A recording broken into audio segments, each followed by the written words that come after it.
Chapter 33, Interlude, Pirate Logs. As Samus and Spike paused in their story to take a drink, Twilight was the first to speak up. Before you continue, I was wondering something. Once she had Samus' attention, she continued. You mentioned gathering data from space pirate computer logs. What sort of things did that data cover? Samus shrugged. Any number of things. The progress of various objectives, rules and regulations regarding a specific activity, the behavior of their higher-ups, observations of wildlife. Most commonly, anything considered a threat to the space pirate mission. I bet that means there were a lot about you, weren't there? Rainbow asked with a chuckle. Samus shrugged. I did manage to be quite a threat, I admit. Did they talk about Spike as well? Rarity asked curiously. Nearly as much as me, actually, Samus replied. Can we read them? Twilight asked eagerly. Smiling, Samus tapped out a sequence on the datapad Spike had brought with him. I've got them all in chronological order here, though the pirate dating system doesn't really make very much sense. But I was able to put them in some sort of order based on content.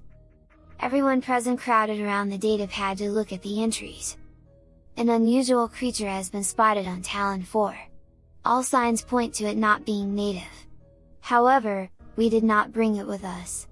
It appears to be a predator based on its behavior, as it was witnessed in several locations attempting to eat things, generally with negative results for the creature. However, it took no damage from biting a sap sack and being blasted across the cave, despite the sack being larger than it. While at first merely a curiosity, the creature stumbled across 2 phase-in canisters. It was witnessed devouring the contents of one, growing rapidly as it did so. Unlike every other creature exposed to the material, including our own soldiers, it showed no negative side effects of mutation. As best our scientists are able to determine from second-hand accounts, the phase-in acted as a growth accelerator, enhancing natural development.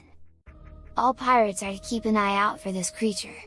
If it can be tamed, it will be an excellent addition to our forces.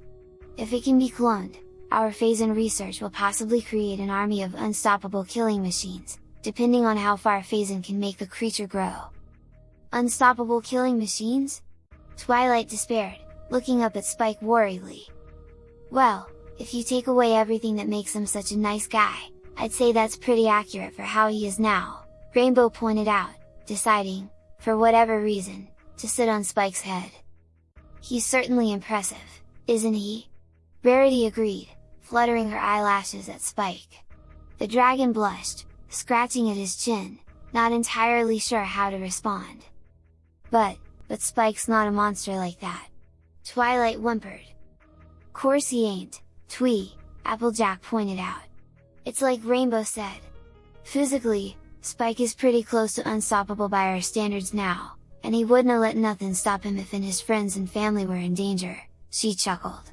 I shudder to imagine what he'd do to anything that tried to hurt any of us now, just remembering how protective he used to get when he was a wee little guy.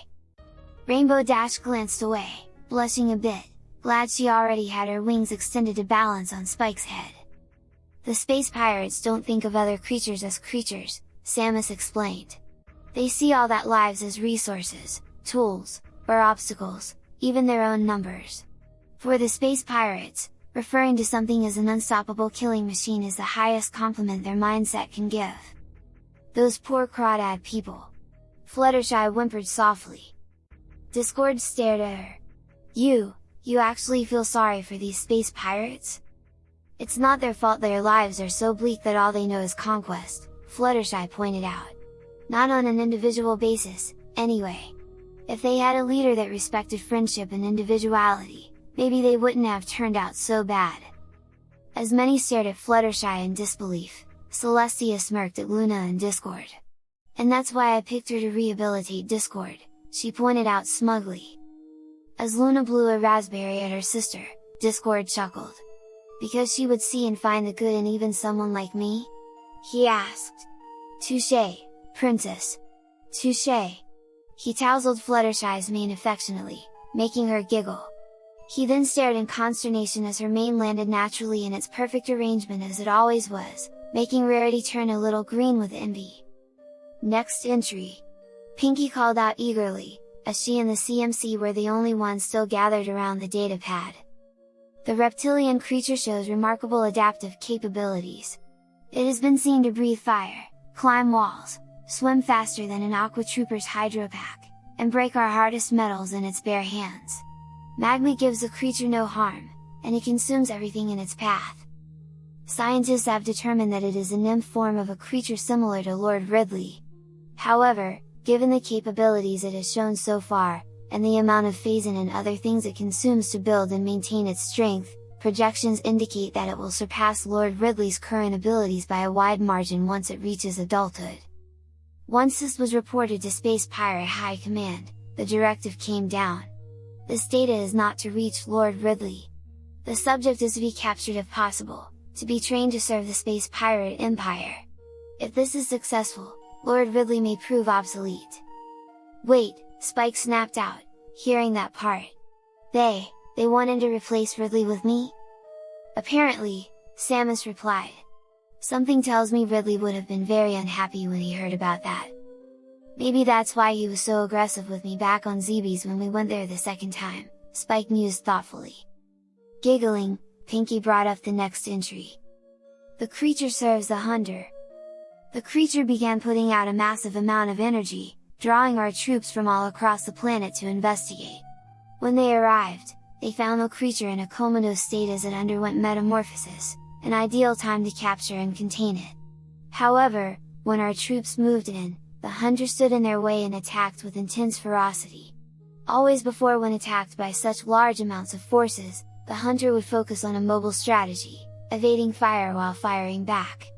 This time, however, she remained steadfast between our troops and the creature. Realizing this, we seized on the perfect opportunity to kill two birds with one stone, eliminate the hunter and acquire the creature. We sent in our newest troops, who utilized reverse-engineered weapons that the hunter had used against us.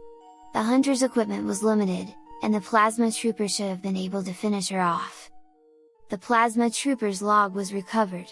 The creature awoke and slew the trooper, and then obeyed the hunter's directives. With the creature at her side, the hunter's threat has now exceeded SSS level. Directive to capture the creature remains, however. Scootaloo whistled in appreciation. They were certainly scared of you too, she stated, beaming up at Samus and Spike. With good reason!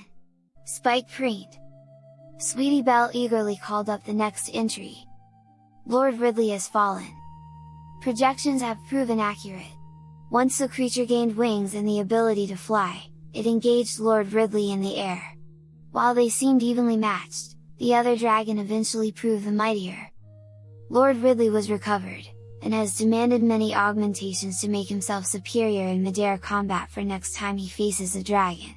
These augmentations will take some time to complete.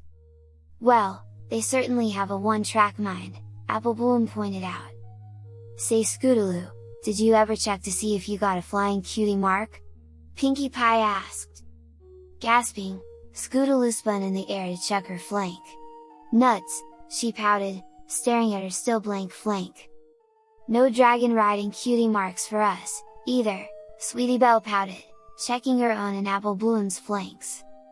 Several of the mares giggled at their antics. Luna reached forward and called up the last pirate log entry on Spike.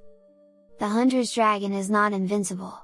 It has been seen to take serious harm from acid, high-intensity phase and radiation, in the atmosphere of the dark shadow of ether.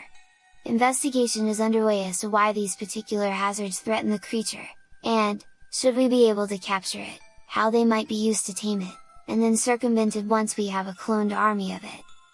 Yes, Samus told the Crusaders as she closed the data pad. The space pirates have a very one-track mind.